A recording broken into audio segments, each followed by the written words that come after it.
𝐶O2 and a very good morning, brothers and sisters in the Dhamma. Welcome once again to the weekly Sunday Pūjā in Unison and Dhamma Sharing Online, an initiative of Theravada Buddhist Council of Malaysia and is hosted by MSBS and DBV. We are certainly happy to see all of you once again on this online platform. We'd like to extend a great welcome to all new viewers to this channel. Today is the 15th of October, 2023. Now, to begin today's puja, I shall now pass the mic over to Sister Chukan to read out the offerings in English. Over to you, Sister Chukan. Thank you, Brother Terence. Sukihantu and a very good Sunday morning to all brothers and sisters in the Dhamma and also other viewers who are following this program on Facebook Live. It's good to be back again on our weekly Sunday Pūjā and Dhamma sharing online. Before we begin, let's compose our mind to reflect on the significance of the offerings that we are going to offer virtually to our noble master, the Buddha. Offering of lights. May we offer these candles burning brightly out of deep respect and veneration to our enlightened master, the Buddha. May these lights symbolically guide us to the light of the Dhamma, which dispels the darkness of greed with the light of generosity, the gloominess of hatred with the light of love, and the darkness of ignorance with the light of wisdom through the Buddha, Dhamma, and Sangha. Offering of joss sticks and incense. May we offer these joss sticks and incense out of deep respect and veneration to our blessed master, the Buddha. May the fragrance of these joss sticks and incense be pleasing unto the gods and devas. May our good deeds be like the fragrance of these joss sticks, cultivating compassion, patience, tolerance, understanding, and love towards all living beings. Offering of water. May we offer this clean and clear water to symbolize our aspiration to cultivate the virtues of calmness, clarity, and purity. Let it remind us to diligently cleanse ourselves of our spiritual defilements and delusion through the cultivation of generosity, compassion, and wisdom. Offering of flowers. These flowers too, we offer out of deep respect and gratitude to our compassionate master, the Buddha. These flowers, sweet, beautiful, and choice, are clustered at the feet of our noble master. Beautiful as they are now, they will soon, with passing of time, wilt and fade and be cast away.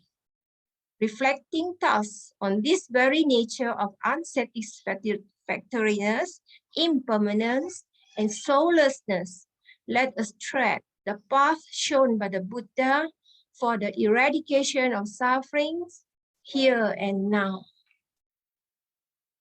Before commencing on the opening salutation, let's say sadhu 3 times. Sadhu, sadhu, sadhu. Namo tassa bhagavato arahato samma sambuddhassa. Namo tassa bhagavato arahato samma sambuddhassa. Namo tassa bhagavato arahato samma sambuddhassa. Buddhang saranang gacchami, Dhammang saranang gacchami, Sanghang saranang gacchami, Tutiyampi Buddhang saranang gacchami, Tutiyampi Dhammang saranang gacchami, Tutiyampi Sanghang saranang gacchami, Tatiyampi Buddhang saranang gacchami, Tatiyampi Dhammang saranang gacchami, Tatiyampi Sanghang saranang gacchami. Panatipata veramani sikkhapadang samadhiyami. Adinadana veramani sikkhapadang samadhiyami. Kamesu miccācara veramani sikkhapadang samadhiyami. Musavada veramani sikkhapadang samadhiyami.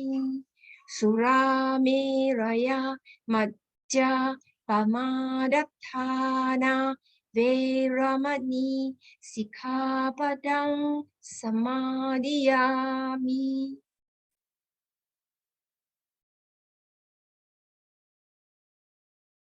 Itipiso bhagava arahang samma sambuddho Viccacarana sampanno sugato lokavidu anuttaro purisa dhammasarati satta deva manussanang buddho bhagavati swagato bhagavata dhammo Santitiko akaliko ehipassiko opanayiko paccatang vedittabbo vinyuhiti.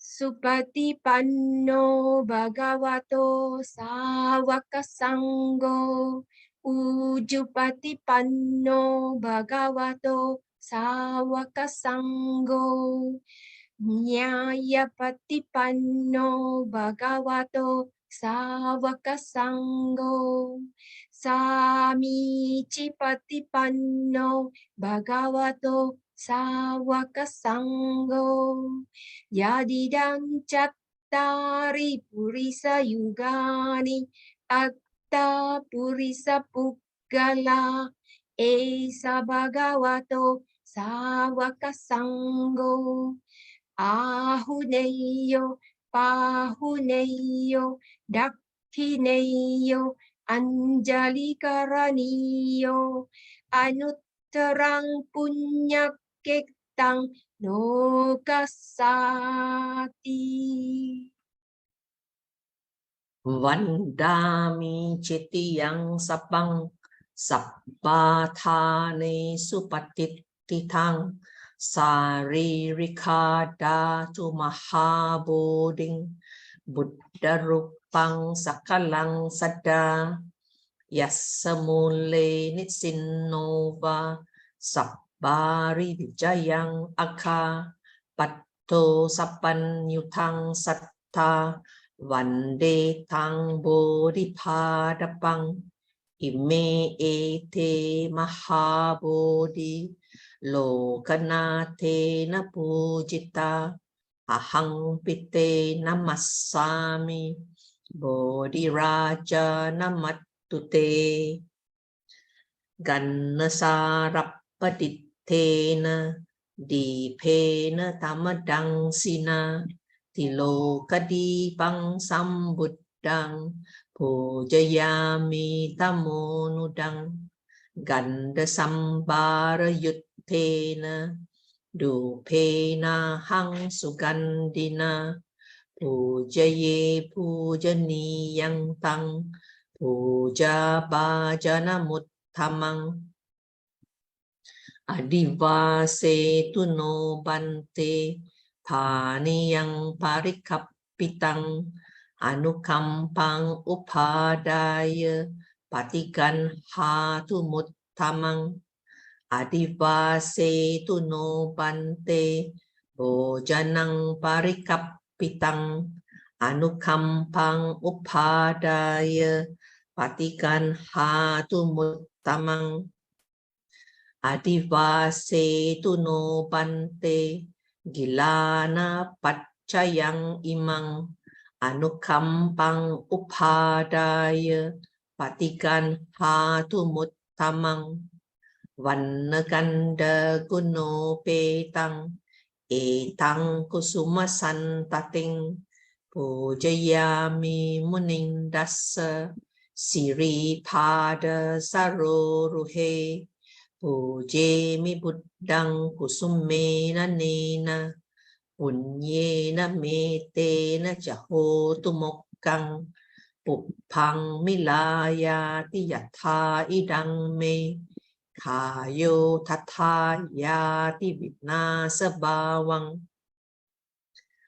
akka sattha ca bummatta devanaga mahiddika punyantang anumoditwa chiram rakhantu loka sasanang akka sattha ca bummatta devanaga mahiddika punyantang anumoditwa chiram rakhantu desanang akka sattha ca bummatta devanaga mahiddika punyantang anumoditwa chiram rakhantu mamparang devo vassatu khalena sassa sampatti hetu ca pito bhavatu loko ca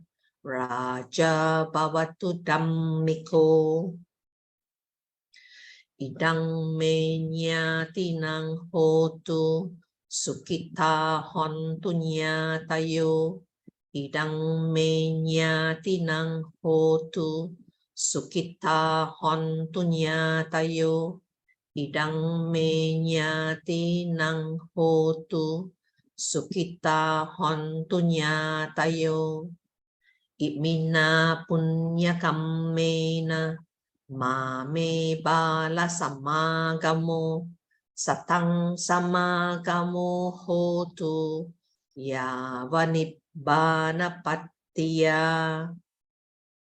kayena vaca cittena pamadena maya katang acchayang kamame bante puripanya tathagata kayena vaca cittena pamadena maya katang acchayang kamame dhamma sandittika akhalika kayena vaca cittena pamadena maya katang acchayang kamame sangha supatipanna anuttara Karaniamatta kusalena yantang santang padang abhisamecha sakko uju ca suju ca suwaco ca semudu anatimani santu sako ca subaro ca apakicco ca sallahu kawutti santindriyo ca nipako ca apagabbo kulesu ananugiddo Nachakudang sama care kinci yena vinyu pare upawadeyun Sukino wa 𝐾𝐡𝐚𝐦𝐻 hontu sabbe satta bhavantu sukhitatta. Ye 𝐾𝐡𝐚𝐬 bhutati tasawa tawarawa anavasesa. Diga wa ye mahanta wa majima rasakanu katula. Dita wa ye wa atita ye chadure wasanti avidure. Uta wa sambhavesi wa sabbe satta bhavantu sukhitatta. Naparo parang nikupeta nati manyeta kata cinang kanci. Biaro sana patigasanya na nyamanya sadukka miceya. Mata yatani yang putang ayusa eka putta manurake. Ewam pisa babute sumana sang bawaye aparimanang. Metang sabbalokasming manasang bawaye aparimanang. Udang ado cetirian ce asang badang awerang asapatang. Titang carang nisinno wa sayano wa yawatassa vigata mitto. Etang satin aditteya brahma metang viharang idamahu. Dittin ca anupagamma sila vadasanena sampanno. Kame suvinneya gedang nahi jatu kappase yang punareti di.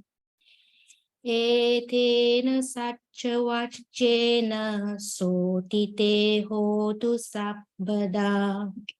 Etena satcha vacchena sotite hotu sabbada.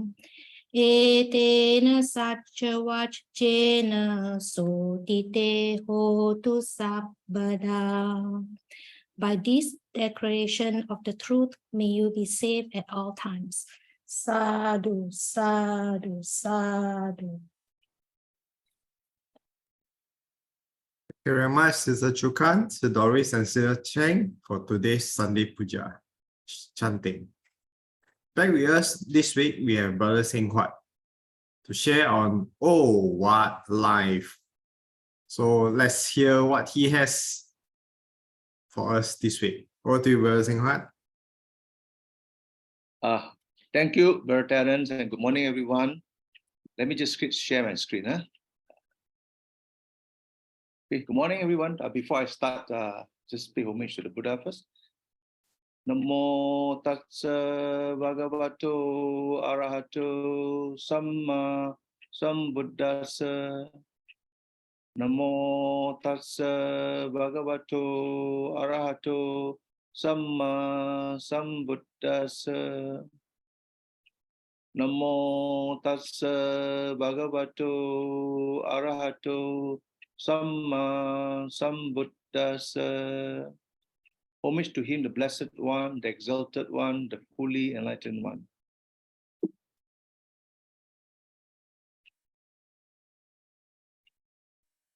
Okay, my topic this morning is Oh, What a Life. I would like to begin by showing this stalk of beautiful rose. So, and let's discuss what this is. So rose flower basically is beautiful, soft and fragrant, and it is also thorny at the same time. I think it is very much loved by many ladies and women as well. Now, however, if you look at the type of people that we have in the world, their first type of people, or first group of people who are pessimists, when they look at the stalk of roses, to them it is prickly and thorny, right? And to the optimist, it is beautiful, soft, and fragrant. So they look at the beautiful part of the rose and probably just ignore the prickly and the thorny part. And to the realist, it is beautiful, soft, fragrant, but it has thorns on it. So to the realist, while they appreciate that the rose is beautiful, but they will ensure that they will try to be careful when dealing with these beautiful stalks of rose, because it has thorn, and if you don't handle it carefully, you get pricked. All right. Now, there's another group of people called the idealists. The idealists are generally, nowadays you find that a lot of young generation people are very idealistic. So basically, for example, in their life, they want things to be, to be instant. They want it to be quick. They want to be quickly rewarded, appreciated, and things like that. All right. So from this slide alone, you see that we are dealing with different type of people, and they all have their views about life. All right. So let's look at what the Buddha is going to teach us. Now, all of us, we all know want happiness. I think nobody in this world want to live in a sad way. Yeah? But all of us wants to find happiness in our life, whether we are students, whether we're an adult, whether we're working, whether we're mothers, fathers, grandmother, grandfather. What we are trying to do here is we are always trying to find happiness. I think that's the reality of things. However, life doesn't treat us fairly all the time, and very often they're not. What we expect versus what we receive is very often they're not. Doesn't sing. A simple example here is if you are working, you expect the traffic to be smooth. You expect as you get up, to go to the toilet, you got lights, you got water, running water, you got cool, hot water and things like that. But sometimes unexpected happens, and when that happens, then you find that you will be a bit disappointed. And especially if you got a meeting to rush to and you expect the traffic to be smooth and you're caught in traffic. Or worst part here is your car don't start, or if you have to wait for the bus never turn up on time. So these are daily challenges that we all face in our life. Okay, all right. And of course, sometimes even though we get what we want more. So are we always happy with what we get? Sometimes not. So for example, as an employee, at the end of the year, when we're all expecting a good bonus because the company is doing well, and yes, the company does pay you bonus, but you're not happy. You expect more, right? Or you expect that not only bonus that you get, but a good increment and bonus, and also a promotion. So these are things that we all face in life, right? Now, then what happened here is, as I said, that the Buddha has got this particular sutta, Lokavipatti Sutta, in which he talks about the 8 worldly conditions. All right. Of course, when the Buddha taught this sutta, the Buddha was actually was teaching the mendicants. Mendicants are basically those renunciants, the monks, basically. But as you know, very often they're not. The suttas that the Buddha taught to the monks are also applicable to us laymen, because these are worldly conditions. So long as you live in this world, you cannot avoid from all these 8 conditions. And what are they? They are gain and loss, fame, disgrace, praise, blame, happiness, and pain. I think I don't think anybody can avoid these 8 worldly conditions. Whether you are rich, you are poor, you're educated or educated, whether you're a person in power or not, we all face the same 8 worldly conditions, in our life. Let's look at what are these 8 worldly conditions and how the Buddha actually taught us to overcome these 8 worldly conditions. The first one is basically gains. I think we all know that when it comes to gain, these are basically positive things. And as a human being, it is easy for us to accept gain, especially when the gain arises from righteous business and activities professions. I think generally all of us are involved in the righteous business activities and conditions, except that the Buddha did mention that there are, there are certain professions that the Buddha discouraged. For example, dealing with dealing with weapons, dealing with poisons, dealing with intoxicants, as well as dealing with meat. These are things, these are professions. But other than that, generally, if we achieve gain, then we should be happy. We should be happy. And that's why the Buddha also mentioned in the sutta that when we attain such gain, definitely we derive pleasure. I think there's nothing wrong. There's nothing wrong with being happy when you attain such gain. Otherwise, life is not worth living. All right. And also, you can also derive pleasure through the possession. So whenever you have certain gain, or when you got wealth, you derive pleasure from that position. That's again, here is nothing wrong with that. Okay. We do not expect all Buddhists to be poor. We do not expect all Buddhists to be homeless, to be begging around. No. I think so long as you work hard, you're in the right business activities and profession, there's nothing wrong being wealthy as well. All right.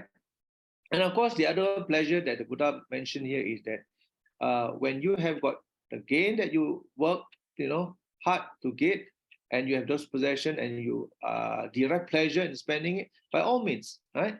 I think there's nothing against it. There's nothing wrong with it.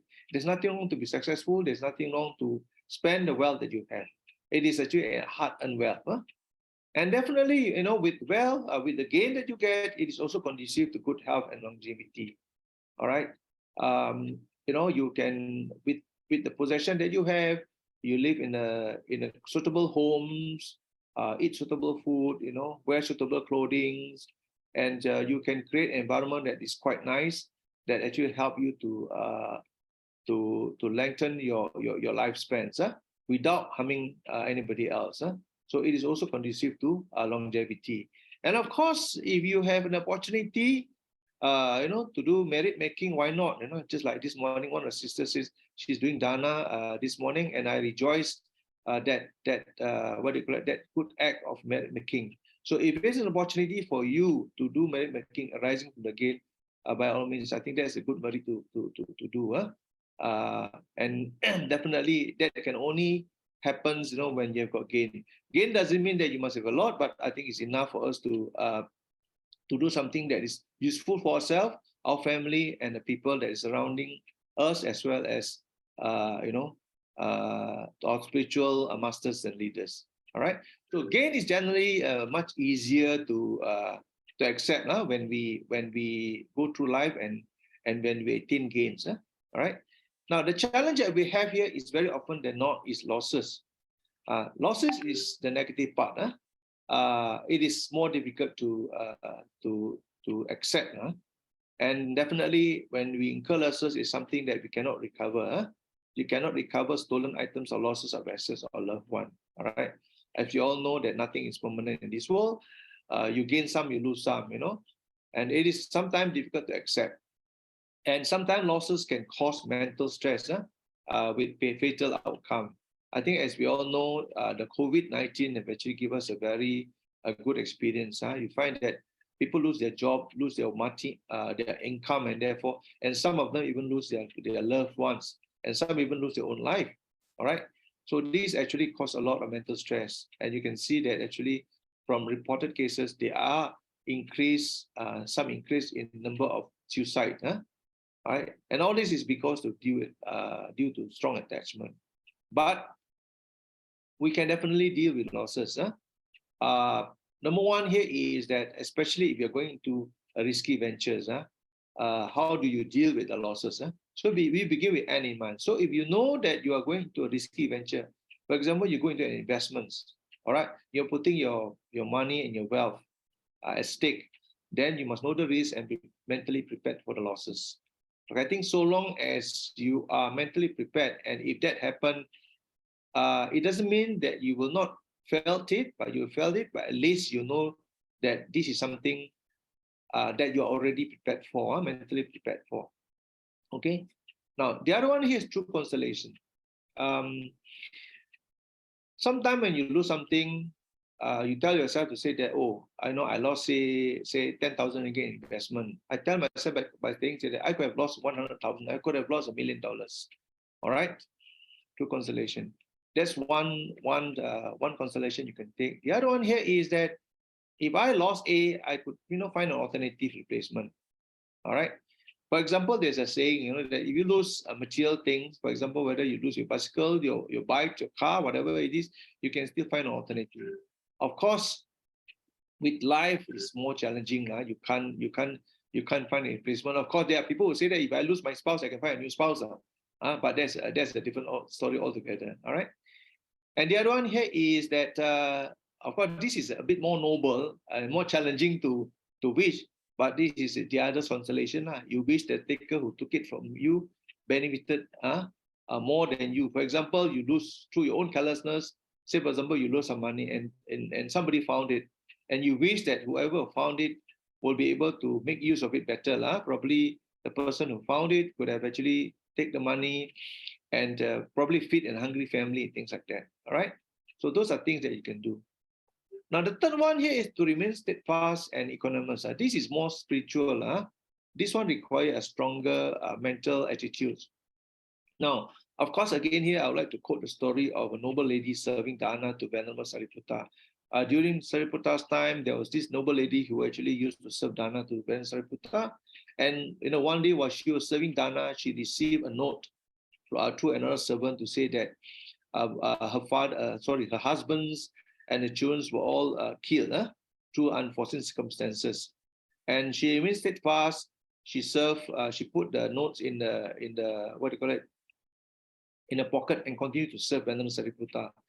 And instantly, one of her maid actually was a bit careless, and she dropped a pot of milk onto the floor, and as a result of which the pot broke and the milk was spilled all over. And of course, Venerable Sariputta knew that this noble lady was maybe a bit upset, tried to console her and tell her, don't worry, lady, it's okay, we accept it as something that is impermanent. And her reply was that it's nothing, Venerable Sariputta, it's nothing compared to the news that I've just received. I lost my husbands and my children, and I will still continue to serve you, in a steadfast and equanimous mind. It is difficult to be able to serve like that, but these are things that a strong spiritual person mind can be. All right. And of course, the other way of dealing with losses here is a blessing in disguise. Again, here another story during Buddha's time. As we all know, Visakha is Buddha's chief disciple, and she definitely comes from a wealthy family. She always, whenever she served the Buddha and the Buddha disciple, she always have her outer garments and the inner garments. The outer garments, of course, are made from the highest quality of a garment, a cloth, and expensive. And one day while serving the Buddha, she took out the outer garment, and asked the maid to keep it, right? And then after the dana, the maid supposed to bring it back, but the maid forgotten to bring it back and left it in the temple. And Ananda saw it, Ananda took it and kept it. And Visakha told the maid, if anybody were to find it, can you please donate it to the temple? I'm not going to take it back. All right. And of course, because the government too expensive, and they were trying to sell the government because Visakha doesn't want it anymore. But because it's so expensive, nobody wants to buy that outer garment. So what she did was that she actually bought the outer garment with her own money. She bought back her own garment. And with the money, she actually make a donation, make merrymakings. And of course, in this case, well, one could say that, Visakha could have actually reprimanded her maids for being careless. But on the other hand, she was grateful that through the maid carelessness, she was able to do something very extraordinary. So it turned out to be a blessing in disguise. So these are things that we can do, when dealing with losses. These are only some examples of dealing with losses, but there are many other ways that we can do. But I think so long as we're mentally prepared for losses, the impact will not be that great, right?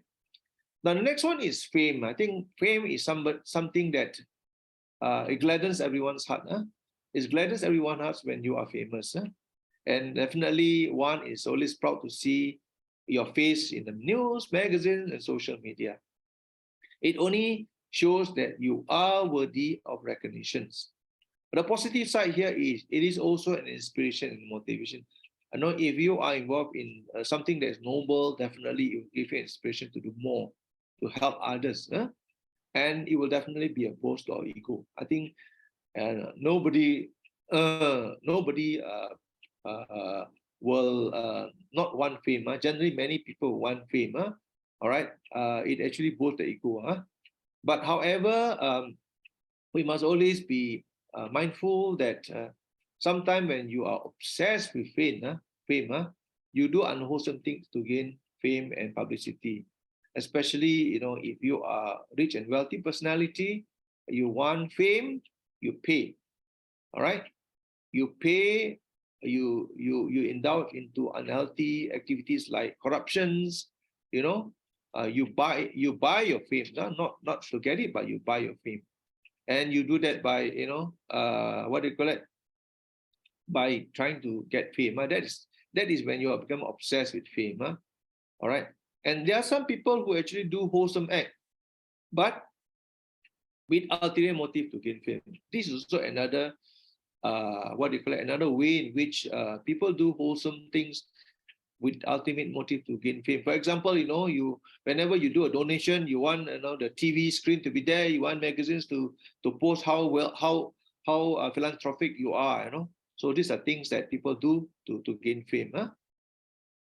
And we've got the third one here is that best is fame derived from inner quality and not external quantity.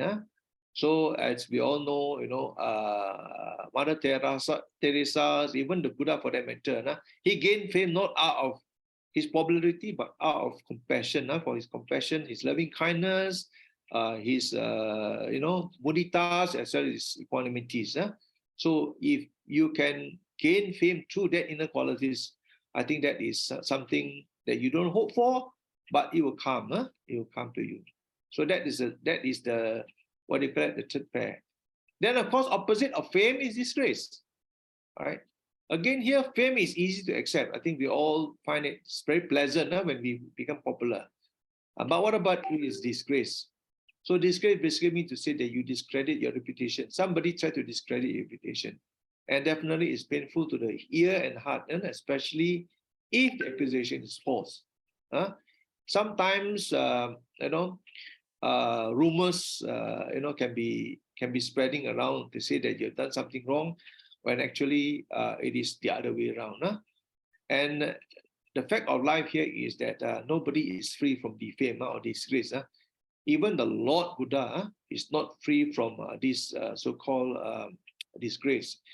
During Buddha's time, there was this very famous story about 𝐶𝐴𝐵𝐵𝐴. This 𝐶𝐴𝐵𝐵𝐴 is actually a pretty young lady. And during that time, she was a believer of another set of religion. And her so-called her masters was a bit worried that the Buddha is getting more and more popular. And he actually made use of 𝐶𝐴𝐵𝐵𝐴 to actually frame the Buddha. And she pretended to go to temple every time when the evening sets in, and leave when the people are walking to the temples. Actually, she's not a temple, but she's going from that direction. So people think that she is doing something funny with the Buddha. And eventually, after about 8-9 months, while the Buddha was actually giving a talk, she came out, pretending to fake her pregnancy, to say that this is doing of the Buddha. All right.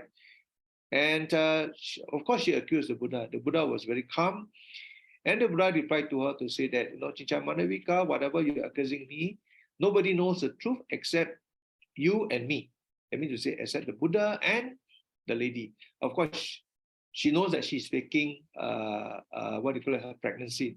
And of course, that time, Lord Saka, the king, Lord Saka, according to the story, that Lord Saka was feeling the heat, and he knew that somebody was trying to frame the Buddha. He came down. He actually came down with his, what do you call it, with his other Brahma, and they pretend to be rats. And they went towards this 𝐶𝐴𝐵𝐵𝐴 and found that actually she tied something big on her tummy to make it like as if she's pregnant. And of course, the rat cut, bite the string, and the whole thing loosened down. And everybody knows that the bulging stomach is not pregnancy, but actually something that she put in the stomach. All right. And the truth prevails, and the public was listening to the Buddha, chased after her and beat her up. Right. So she faced her your own karma. All right. So from this particular story, you can tell that even the Buddha, who is an enlightened being, are not free from defame or disgrace. But people are trying to frame him. But because of his qualities, his karma, he doesn't have to do anything. The truth will prevail, and whoever who is actually making the false accusation will face their own consequences. All right. Then praise. Again, here praise is something that's easy to accept. Expression of approval, admiration, pleasing to the ears, good thing talked about you. Praise motivates, inspire, and often reciprocate. All right. But there are people who actually do it insincerely. All right. So one must have the wisdom to know between actual praise and flattering. All right. Now, blame. Again, here it is in Dhammapada 227, the Buddha mentioned to this Atula. Atula is actually, he is like a follower, he has got a lot of followers. He came to the Buddha. At first, he went over to Revata Tera. Revata hardly tell him anything. And then he went to seek advice from Sariputta. Sariputta talked a lot. And then he went to Ananda. Ananda gave him a very good summary. He went to 3 different the Buddha's followers. He complained to say that one was silent, one spoke too much, and one spoke too little. And of course, then the Buddha mentioned and told him that nobody is free from blame. All right. So like us, we are also not free from blame. Okay. Now the last pair is happiness. So happiness, there are 4 worldly happiness according to Anyanya Sutta. Happiness of possession, happiness of enjoying the possession, happiness of debt-free, and happiness of blameless life. These are the type of happiness we have, but these are all worldly happiness. All right, these are all worldly happiness, but nothing like a spiritual happiness. So, for example, the basic one, if you can comply with 5 precepts on a daily basis, you don't kill, you don't steal, you don't commit adultery, you don't lie, and you don't take intoxicant and get yourself drunk every day. I think those are the happiness that we need. No need to go into higher end of of thing that you must meditate and things like that. But if you can lead a good what you call sila by practicing the 5 precepts, for a start, I think that is a good feeling that you don't have to worry about people looking after you. All right. Now, of course, in Digajanu Sutta also, the Buddha taught the Koreans how to live a welfare, how to achieve and lead a welfare and happiness in this life. So there are 4 accomplishments. I think we shall not go into this detail. All right. Basically, the accomplishment initiative means to say that you must work hard, be good in your professions. Accomplishment in protection is to protect your wealth. And the third one here is good friendship. You must make sure you have the right friends with you. If you got the wrong friends, your wealth can be taken away quickly. And the 4th one here is that when you when you have your income, whether through gains or business or work, you must always make sure that you balance your finances. In the Sigalovada Sutta, the Buddha also mentioned about how you should actually divide your income into 4 portions. 1 portion for spending, 1 portion for saving. There are the 2 portions for investment. All right. Now, the last one here is pain. Now, pain, of course, in the 4 Noble Truths, the Buddha talk about pain from old age, sickness, and death, basically, separating from a loved one, and pain from having to associate with unpleasant situation. All right. So these are all facts of life. You cannot avoid from old age the moment you are born, and you cannot avoid from sickness.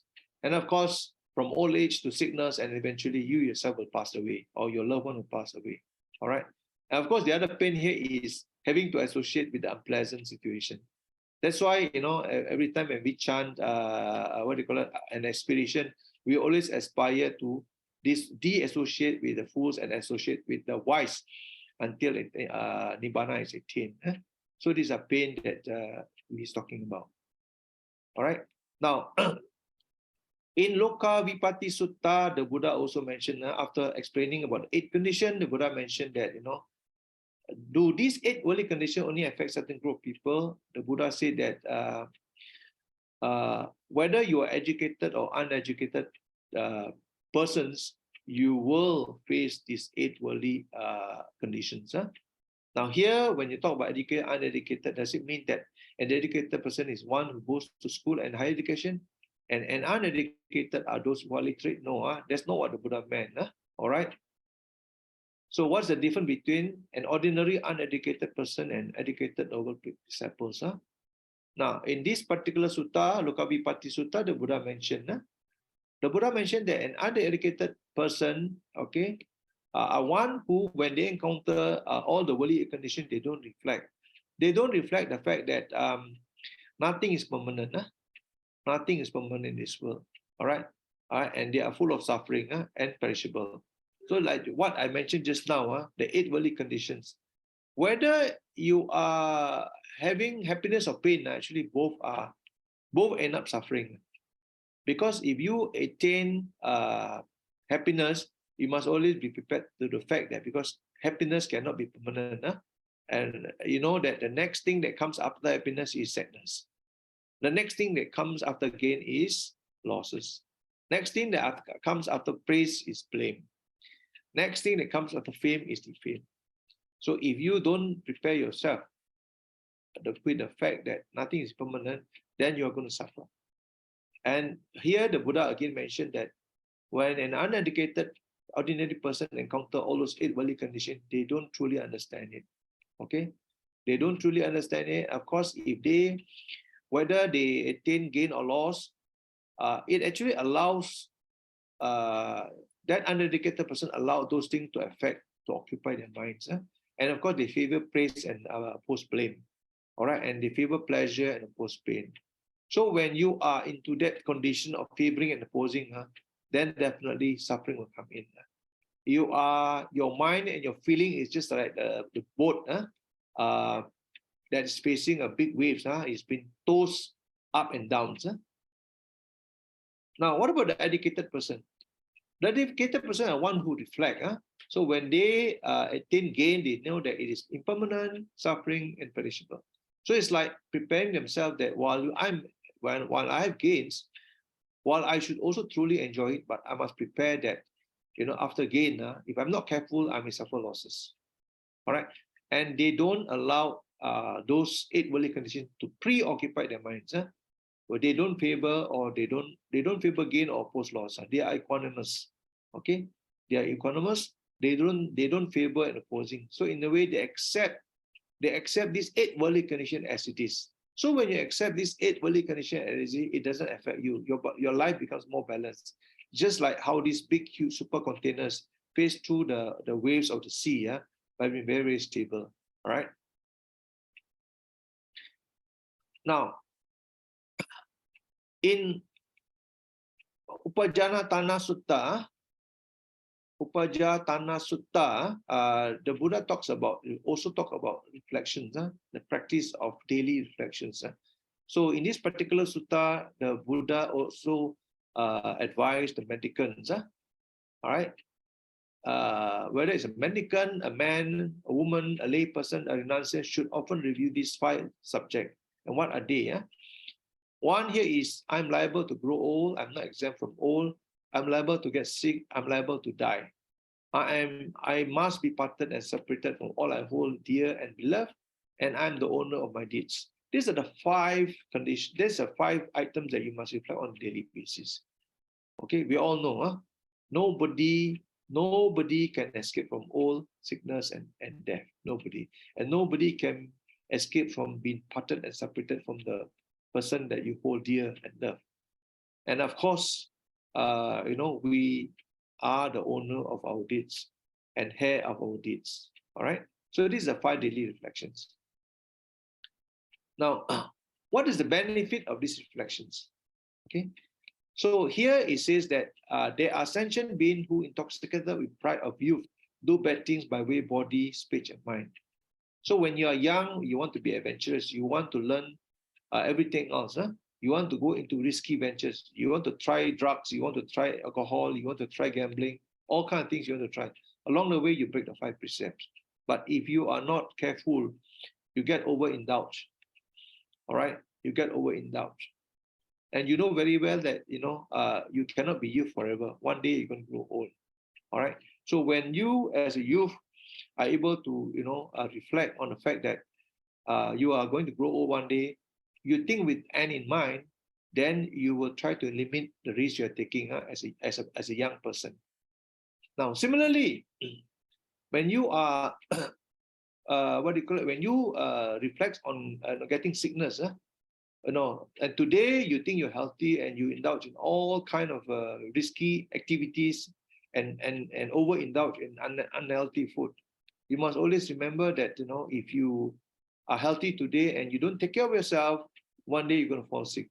So by reflecting, on the fact that you are liable to get sick, so you are more careful about what you do and what you eat, and whether it is body, speech, and mind. All right. So this is the benefit of reflections. And of course, I am also liable to die. Okay.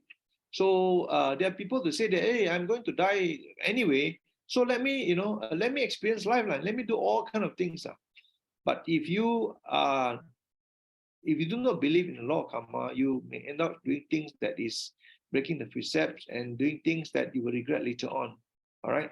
So by reflecting, because you think that you are in the prime of life, you do bad things by way of body, speech, and mind, and if you don't reflect, you will then eventually regret. So by reviewing, that you are subject to pass away, and that the karma will follow you wherever you go, you will then be a bit more careful about what you do, what you say, all right, and also what you think, right? Now, then the fourth is, I must be parted and separated from all I hold dear and beloved. So these are things, again, here, reflections. Very often, if people don't reflect, then when things happen, all right, the impact of your own personal experience become more acute. I just give you an experience that, during the death of my own father, he is very healthy, and we all do know that actually he's got high blood pressure. And one day out of the blue, he just passed away.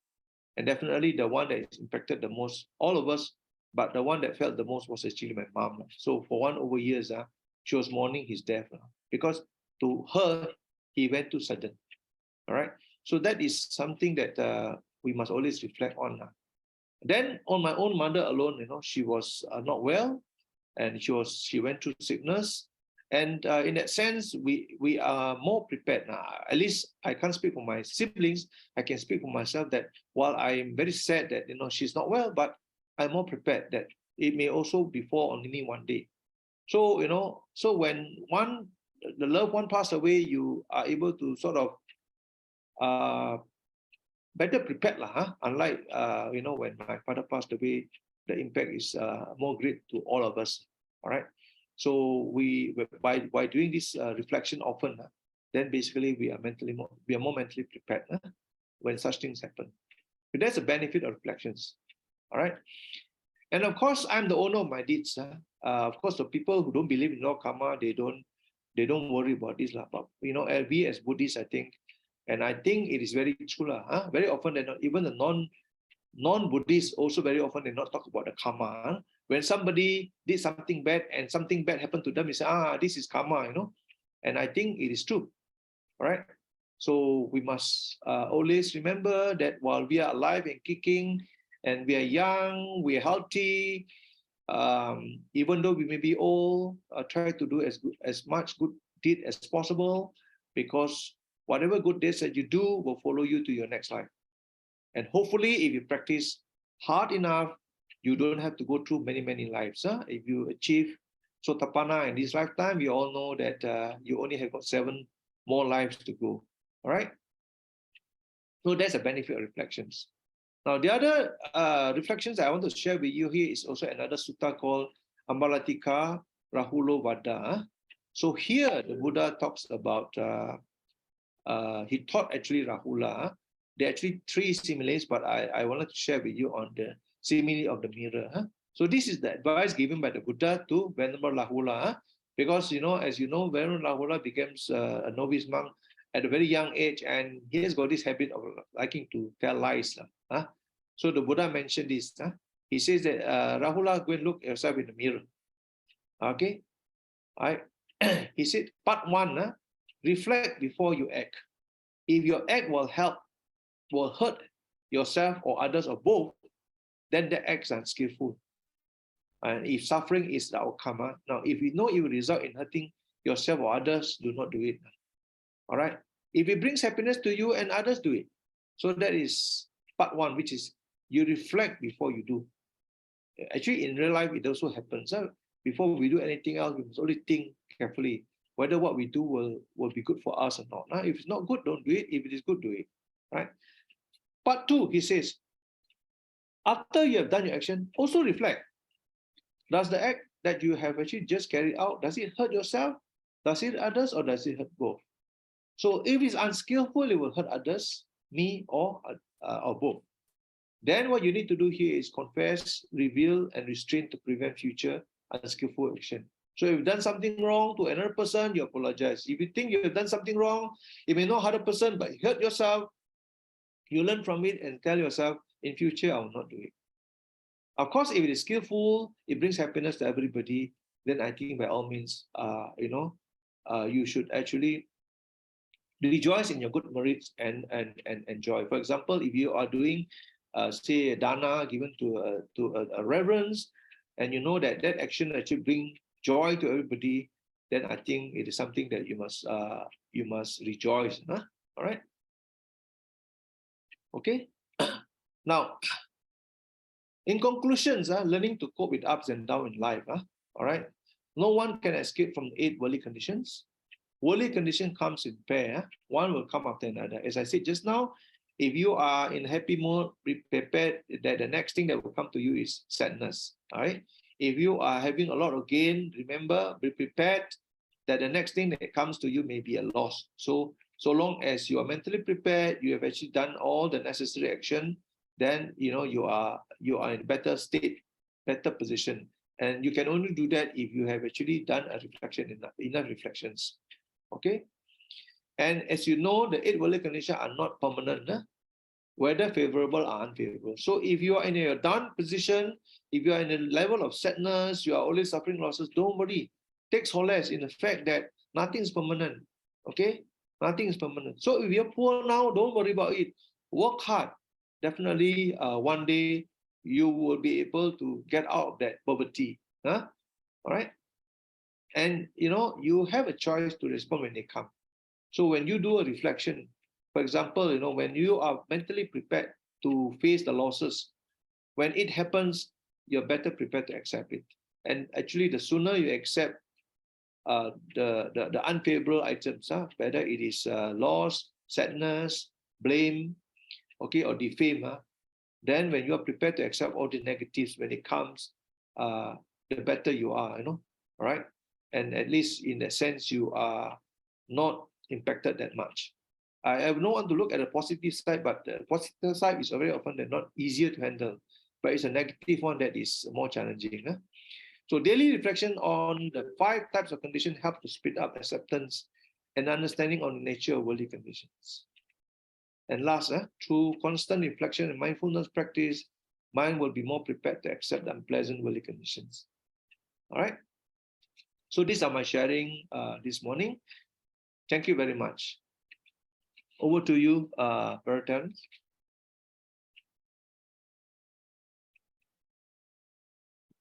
Very much for the sharing this morning, Brother Seng Huat. Thank you. Now we have spent some wholesome time doing the Sunday Pūjā and listening to the Dhamma talk. With that, we have accrued abundance of merits. Now let's dedicate those merits to all beings, whether they are seen or unseen. Akasatha ca bhummata deva naga mahiddhika punyang tamanamojitva siram rakkantu lokasasanang ettavata ca amhehi sampadang punya sampadang sabbe deva sabbe bhuta sabbe satta anumodantu sabba sampatti siddhya. Idang me nyati nang hotu sukita hontu nyatayo. Idang me nyati nang hotu sukita hontu nyatayo.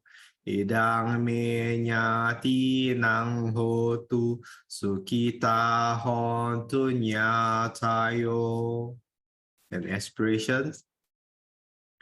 Imina punya kammena mame bala samagamo satang samagamo hotu yawa nibbana pattiya.